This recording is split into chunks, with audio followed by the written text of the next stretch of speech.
स्थान है। हमारी प्रार्थना है यदि पूर्व के दीक्षा लिए हुए शिष्य भी सुन रहे हों और आज जो ले रहे हैं वो भी अगर सुन रहे हैं, बाहर जो खड़े हैं वो भी अगर सुन रहे हैं श्री वैष्णव, तो आप सब जगह जाइए, लेकिन एक बार श्री रंगजी मंदिर जरूर जाइएगा और वहां बैठ करके जो गुरु मंत्र प्राप्त हुआ कम से कम उसकी 8 मालाएं कीजिए, क्योंकि हमारे गुरु मंत्र में अष्टाक्षर है, 8 अक्षर हैं, इसलिए 8 माला तो कंपलसरी है, करना है। उसके बाद आपकी क्षमता पर निर्भर करता है। वृंदावन में श्री रंगजी मंदिर में ठाकुर जी ऐसे विराजमान है, आप देखोगे वहां जाके तो ऐसे हैं। उसमें भाव क्या है कि ठाकुर जी यहां भी गैया चरा रहे हैं। जो सब जगह शंख चक्र गदा पद्म धारण करके ठाकुर जी खड़े रहते हैं, वो रंगजी मंदिर में एक हाथ में तो मानो जैसे छड़ी है और हाथ उठा के ऐसे गैया चराते हुए चल रहे हैं नारायण भगवान। तो वो इष्ट हमारे यहाँ रंगजी में विराजमान है, आप सब उनका दर्शन कीजिएगा। आज श्री वैष्णवी दीक्षा आप ग्रहण कर रहे हैं। हमारी वैसे ऐसी आज्ञा है, अगर बाहर की जो पंक्ति है उसमें कल और परसों के दीक्षा लिए हुए अगर वैष्णव खड़े हैं तो उनको सबसे पीछे बैठाने की अनुमति दे दो, क्योंकि वे सब तो श्री वैष्णव ही हैं और उनको दीक्षा क्रम देखने सुनने में कोई ऐसा दोष नहीं है। वैसे तो दोष किसी को भी नहीं है, लेकिन परंपरागत जब भाव होता है तो उसको गोपनीय रूप से किया जाता है, इसलिए सबको भीतर आने की अनुमति नहीं मिल पाती। पर जो श्री वैष्णवी दीक्षा पिछले 2 दिनों में ले चुके हैं, अगर वो यहाँ हैं तो वो पीछे बैठ करके अपना गुरु मंत्र करते रहें, ऐसी भावना है। आप सब लोग आज दीक्षा ग्रहण करने वाले हैं। आज अंतिम सत्र है दीक्षा का। बंधुओं, कुछ विशेष भाव बहुत ध्यान से सुनिए। प्रभाव में आकर के दीक्षा मत लीजिएगा, ये जीवन भर का संबंध आज स्थापित हो जाएगा। आज से लेकर के मृत्यु पर्यंत आप श्री वैष्णव हैं, आप आचार्य परंपरा में हैं, लक्ष्मी नारायण आपके इष्ट हैं, ये स्थापित हो जाएगा।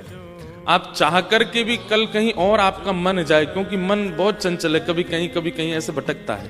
इसलिए हम बार बार निवेदन कर रहे हैं कि पहले मन को पूर्ण रूपेण आप समर्पित कर दीजिए, तभी दीक्षा ग्रहण कीजिएगा। कल किसी लाली ने हमको लिख करके भेजा, महाराज जी मैं बहुत समय से प्रतीक्षा कर रही थी कि आप दीक्षा देना शुरू करेंगे तो मैं लूंगी, लेकिन जैसे ही आपने घोषणा की दीक्षा की, उसी दिन मन में एक पता नहीं कैसा एक भय जैसा आया कि क्या मैं योग्य हूं, क्या मुझे लेनी चाहिए। बोले मैं पिछले 5 वर्ष से प्रतीक्षा कर रही थी, पर आपने जैसे ही आज्ञा की उसके बाद मेरे चित्त में पता नहीं एक घबराहट सी और एक भय जैसा आया कि क्या मैं वास्तव में अधिकारी हूं, अब मुझे क्या करना चाहिए आप बताइए। तो हमने कहा अभी भय से दीक्षा मत लेना, नहीं तो कल्याण नहीं होगा। देखो कुछ संबंध ऐसे हैं वो अगर भय से निभाने पड़ जाएं तो उन संबंधों में सदा दरार बनी रहेगी, उन संबंधों में कभी भी संबंध सुख का अनुभव नहीं होगा। उसमें विवाह संबंध अगर भय से किया गया है, पत्नी के द्वारा या पति के द्वारा, बेचारा जीवन भर रोएगा, क्यों भय से किया, डर के कर लिया, अब जिससे भी डर के किया हो। ऐसे ही कुछ संबंधों में एक विशिष्ट संबंध गुरु शिष्य का है। यहां पर भी अगर भय के साथ, प्रभाव के साथ, आकर्षण में आकर के, देखा देखी करके सब ले रहे हैं तो हम भी ले लेते हैं, इस भाव से अगर आप संबंध में आते हैं तो इससे कल्याण नहीं हो पाएगा। जो गुरु तत्व अपना कार्य करेगा वो कर नहीं पाएगा। इसलिए हम अभी भी आपको अवसर दे रहे हैं कि मंच पर आने से पहले अपने चित्त से 5 बार पूछिएगा, क्या हमें इन्हीं से ही दीक्षा चाहिए? 5 बार मन कहे हाँ हाँ हाँ हाँ हाँ, तभी आइएगा, तभी दीक्षा ग्रहण कीजिएगा। नहीं तो ना हमें भीड़ बढ़ानी है और ना आप लोगों का अनहित करना है, सबका कल्याण हो ऐसी हमारी भावना है। अच्छा एक बात, दूसरी बात, हमारा भजन इतना नहीं है, हमारा तप इतना नहीं है कि हम कल्याण करें। हम जब दीक्षा ग्रहण कराते हैं तो संपूर्ण आचार्य परंपरा, हमारे आदि आचार्य से लेकर के हम तक जितने आचार्यों ने जितना भजन बल किया है सबका फल मिलता है। एक व्यक्ति में इतनी सामर्थ्य नहीं है कि वो आपके जीवन को तारे। कई लोगों के मन में आ सकता है ना, इतने सारे वैष्णवों को दीक्षा दे रहे हैं, क्या आपने खुद में इतनी क्षमता है, आप स्वयं का कल्याण करने के योग्य हैं जो इतनों का कल्याण कर रहे हैं? तो ये बात स्पष्ट रूप से समझ लीजिए, जब आप परंपरा में दीक्षा लेते हैं तो केवल एक व्यक्ति का फल नहीं मिलता, संपूर्ण परंपरा का आशीष प्राप्त होता है। हमारी आदि आचार्य से लेकर के श्री सटकोप स्वामी, श्री यामुनाचार्य जी, श्री रामानुजाचार्य जी, ये जितने आचार्य हमारी परंपरा में हुए, सबसे प्राचीन परंपरा है श्री वैष्णव परंपरा। संपूर्ण आचार्यों का आशीष प्राप्त होता है। जैसे ही शंख चक्र अंकित होते हैं, संपूर्ण आचार्य परंपरा आशीष देती है, सबके भजन का फल आपको प्राप्त होता है। तो इसलिए कभी कभी किसी के चित्त में यह भावना आ सकती है कि एक व्यक्ति हमारा कल्याण कर देगा। एक व्यक्ति कल्याण नहीं कर रहा, पीछे पूरी फौज खड़ी है उसके।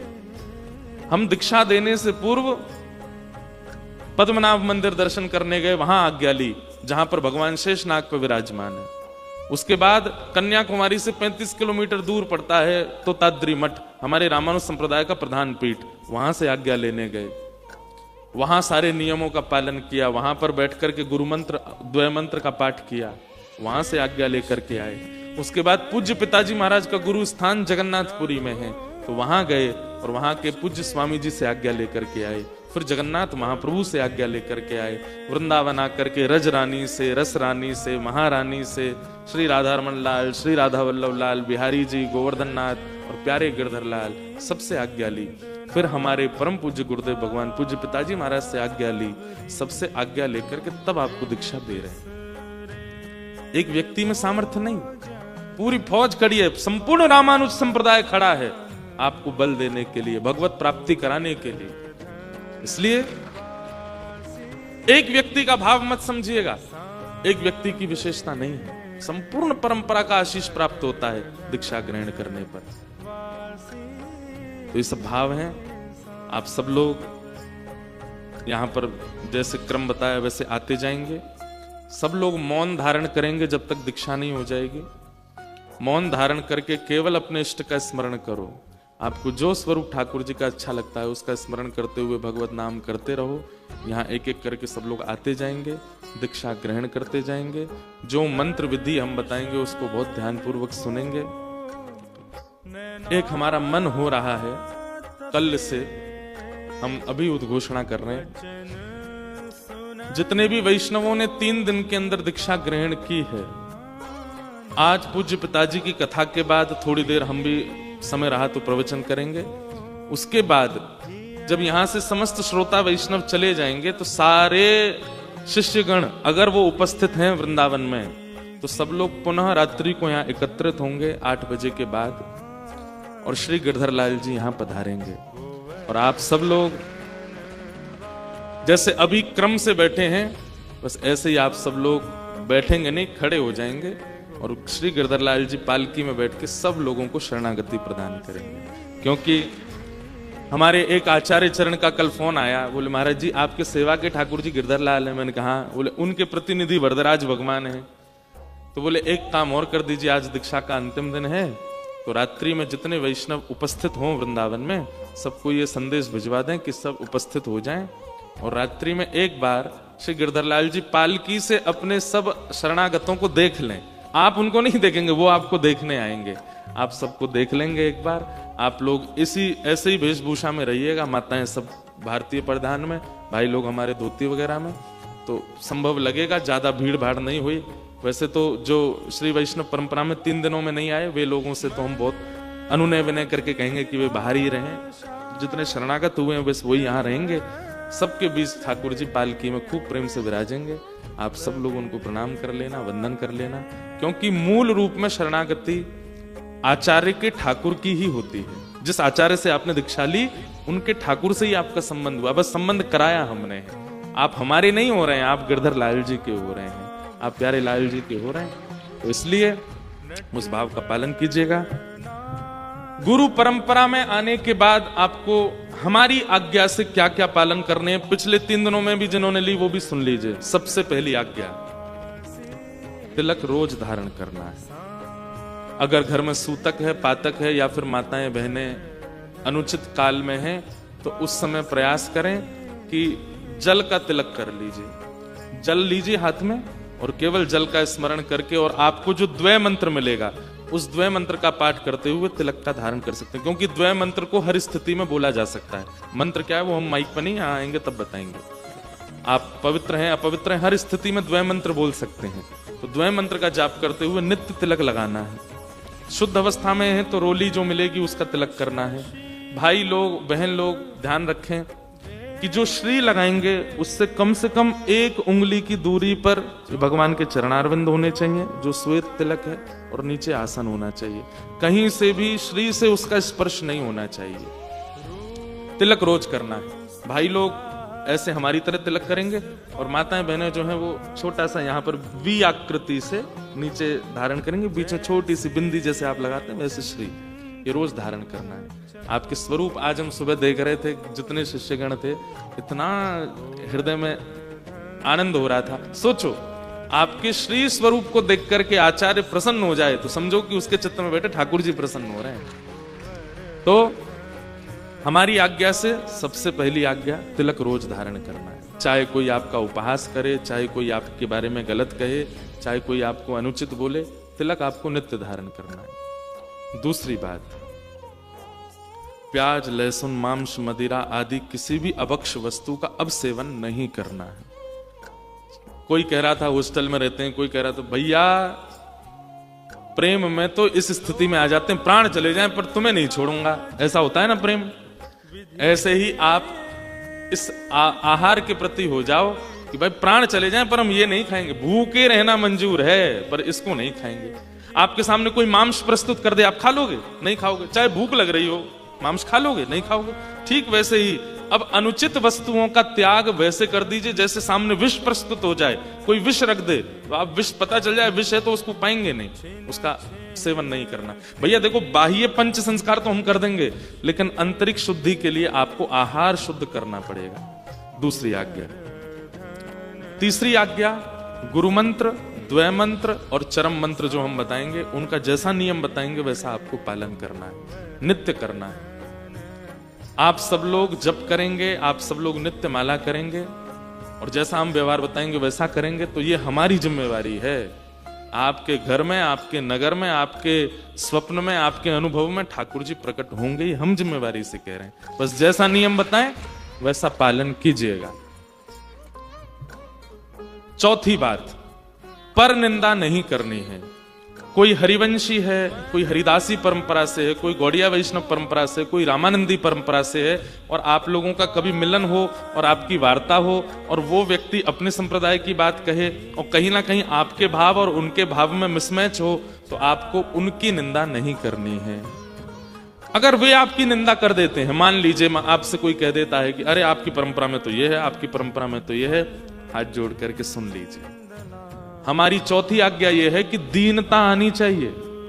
दूसरा व्यक्ति आपका अपमान करे, आपकी परंपरा का, आपके गुरुदेव की निंदा करे, तो आप दीन बन करके मुस्कुरा करके उनको प्रणाम करके वहां से प्रस्थान करो। विवाद नहीं करना है, क्योंकि अभी संप्रदायवाद में ऐसा हो गया है कि जब संप्रदाय में आ जाते हैं तो फिर दूसरे संप्रदायों को हम कुछ नहीं समझते। पर भैया हमारे शिष्य बन रहे हो तो ये बात नहीं करनी है। कभी गौड़िया वैष्णव आपके नगर में आते हैं, उनको भी सुनने चाहिए। कभी रामानंदी वैष्णव आपके नगर में आते हैं तो उनको भी सुनने चाहिए। कभी हरिवंशी आपके सन्मुख आते हैं तो उनको भी प्रणाम कीजिए। आप सबका सम्मान करेंगे, दूसरे आचार्यों के शिष्यों की तरह आप नहीं करेंगे व्यवहार। आप सबके प्रति दीनता, सबके प्रति प्रेम, सबके प्रति व्यवहार रखेंगे। पर निंदा नहीं करनी है, पर गुरु के प्रति दुर्भाव नहीं रखना। हम तो ये कहेंगे कि भैया आप किसी अन्य की कथा में जाएं तो आपका उठना बैठना और स्वरूप बता दे, ओहो ये तो गिरधर लाल जी के सेवक हैं, आपके स्वरूप से ही पता चल जाए। आपको देख करके आचार्य चरण, दूसरे आचार्य चरण अपने आप बोले, तुमने गिरधर लाल जी की शरणागति ली है क्या? इंद्रेश जी के शिष्य बोले, हाँ जी महाराज। आपने बताया नहीं, आपको देख के पता चल जाए। उसके लिए अपने आचरण में, व्यवहार में, स्वरूप में दीनता लानी है। आज के बाद यहां 5 संस्कार होंगे आपके। 5 संस्कार कौन कौन से? पहला संस्कार होगा तप्त, दूसरा संस्कार होगा पुण्ड्र, तीसरा संस्कार होगा मंत्र, चौथा संस्कार होगा नाम और 5वां संस्कार होगा याग। तप्त संस्कार में आपको मुद्रा प्रदान की जाएंगे। एक और क्लियर कर दें हम बात, कई लोगों को पहले दिन हमने थोड़े डर के मारे ठंडी ही मुद्रा दी, ज्यादा गर्म नहीं दी। वैसे तो नियम ऐसा है कि ऐसी मुद्रा प्रदान करें कि शंख चक्र यहां प्रकट हो जाएं, तो इसलिए थोड़ा तपा करके मुद्राएं दी जाती हैं। लेकिन हमने थोड़ा कम ही मुद्रा दी है और वो लोग रो रहे हैं, बोले हमारी तो मुद्रा ही प्रकट नहीं हुई, हमारी तो मुद्रा ही। जिन लोगों की मुद्रा प्रकट हो गई वो ये मानो कि भाई हमारे अंग पर मुद्रा है, पर जिनकी मुद्रा प्रकट नहीं हुई वो ये समझ लो कि उनकी अंतरंग मुद्रा आ गई है, उनकी आत्मा में मुद्रा प्रकट हो गई है। तो जिनकी प्रकट नहीं हुई वो निराश मत हो, और जिनकी प्रकट नहीं हुई है हम गुरुदेव से आज्ञा लेंगे, आचार्य चरणों से आज्ञा लेंगे, फिर एक दिन जो पूर्व के शिष्य हैं जिनकी मुद्रा प्रकट नहीं हुई थी उनको फिर मुद्रा पुनः प्रदान करने अगर विधान होगा तो करेंगे। ठीक है, तो पहला संस्कार होगा तप्त मुद्रा, यहां पे मुद्रा प्रदान की जाएगी। दूसरा संस्कार होगा हम तिलक प्रदान करेंगे आपको, आज के बाद ही तिलक लगा सकते हो आप, आज से पहले नहीं। तीसरा संस्कार होगा मंत्र, 3 मंत्र आपको दिए जाएंगे। चौथा संस्कार होगा आपका नामकरण, आज तक आपका जो नाम है उस नाम में या तो हम परिवर्तन कर देंगे या उस नाम में कुछ जोड़ करके एक दीक्षा का नवीन नाम प्रदान करेंगे। और अंतिम मुद्रा होगी, अंतिम संस्कार होगा याग। यहां से जब आप लोग जा रहे होंगे तब वरदराज भगवान आपके सिर पर पधराए जाएंगे, आपको अपनी किसी दुर्व्यवहार का त्याग करना है। आज तक जो दुर्व्यवहार आपके अंदर था, दुर्गुण आपके अंदर था, वो यहां त्याग करके ही जाना है। मान लीजिए अगर वो नहीं किया तो 4 ही संस्कार रह जाएंगे और दीक्षा पूरी नहीं होगी। दीक्षा पूरी ही तब होगी जब आप यहां किसी को त्याग करके जाएंगे, किसी विचार का, किसी भाव का, किसी अवगुण का त्याग करके जाएंगे, तभी दीक्षा पूरी होगी, नहीं तो दीक्षा पूर्ण नहीं मानी जाएगी। और ज्यादा चतुराई मत करिएगा, चलो हम चाय छोड़ देते हैं, चलो हम दूध छोड़ देते हैं, चलो हम डेयरी प्रोडक्ट छोड़ देंगे, आज से मीठा नहीं खाएंगे। अरे शरीर स्वस्थ करने वाली वस्तु नहीं त्यागनी है, मन स्वस्थ करने वाली वस्तुओं का त्याग करके जाना है। ठीक है,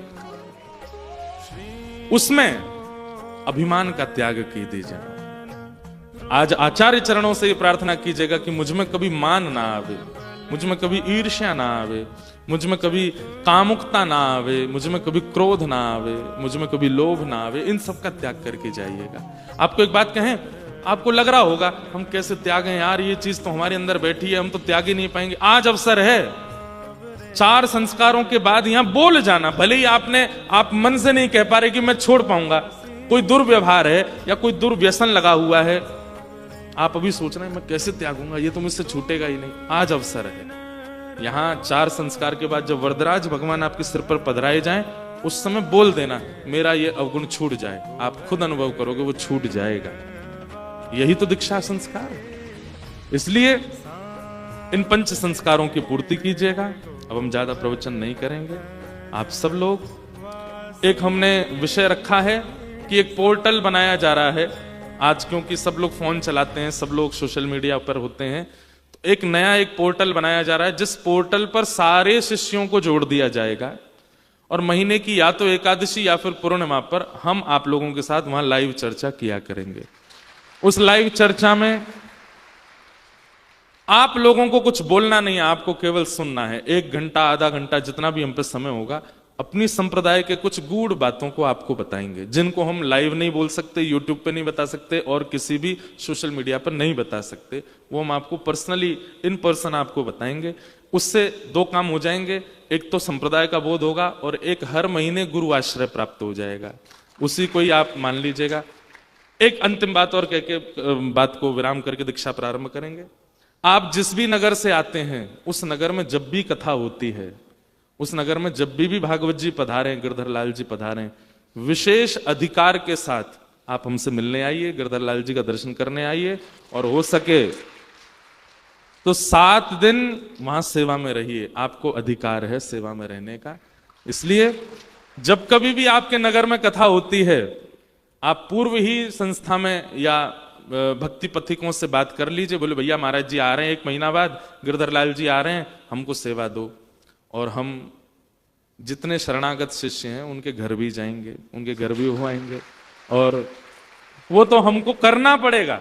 अभी तक तो मैं बचता था, घर नहीं जा रहा था किसी के भी, लेकिन अब हम जाएंगे। तो जितने शरणागत हैं वो सेवा में रहिएगा। आपकी जिम्मेवारी है कि आपके नगर में कथा हो तो आप आगे आकर के गिरधर लाल जी की सेवा में, गुरुदेव की सेवा में, कथा की व्यवस्थाओं में अपना अधिकार मांगिए। हमारा अधिकार है, हम सेवा, हम दीक्षा ग्रहण कर चुके हैं, तो फिर अधिकार मिलेगा। ठीक है, अब और कोई बात होगी तो हम बताएंगे। अब आप सब लोग बिल्कुल मौन हो जाइए। जिन लोगों को थोड़ी प्रतीक्षा करनी पड़ सकती है, क्योंकि ऐसा कोई क्रम नहीं है कि इसी लाइन के सब लोग एक साथ आएंगे, एक इधर से, एक पीछे से, एक उधर से, एक इधर, ऐसे आते रहेंगे। तो जो लोग बहुत प्रतीक्षा करनी पड़ जाए जिनको, ये समझ लीजिएगा कि शायद ठाकुर जी थोड़ा चाहते हैं कि गुरु दीक्षा से पहले मेरी थोड़ा और तप हो जाए, तो जो मेरे प्रारब्ध हैं वो थोड़े और नष्ट हो जाएं। जितनी विलंब से दीक्षा हो उतने भाग्यशाली। ठीक है, अब आप सब लोग प्रतीक्षा करो, क्रम प्रारंभ होगा। आप सब लोग बड़े भाव से भगवत स्मरण करते रहिए, अपने इष्ट का स्मरण करते रहिए और प्रेम और भाव से दीक्षा ग्रहण कीजिए। जय श्री कृष्ण, जय सिया राम। और एक बात सुनो, अब हमारे चरण छू सकते हो आप लोग, तो जब मंच पर आओ, हमको बोलने में बहुत अटपटा लगता है, लेकिन मंच पर आओ, प्रणाम कर लिया कीजिए और बैठ जाया कीजिए। अब खर्चा तो हमारा ही हो रहा है, जितनी हमारे पास में प्रेम भाव आदि सब हम बांट रहे हैं, पर ठीक है, अब आपको नहीं देंगे तो किसको देंगे, इसलिए आप लोग आके प्रणाम करके और यहाँ दीक्षा ग्रहण किया कीजिए।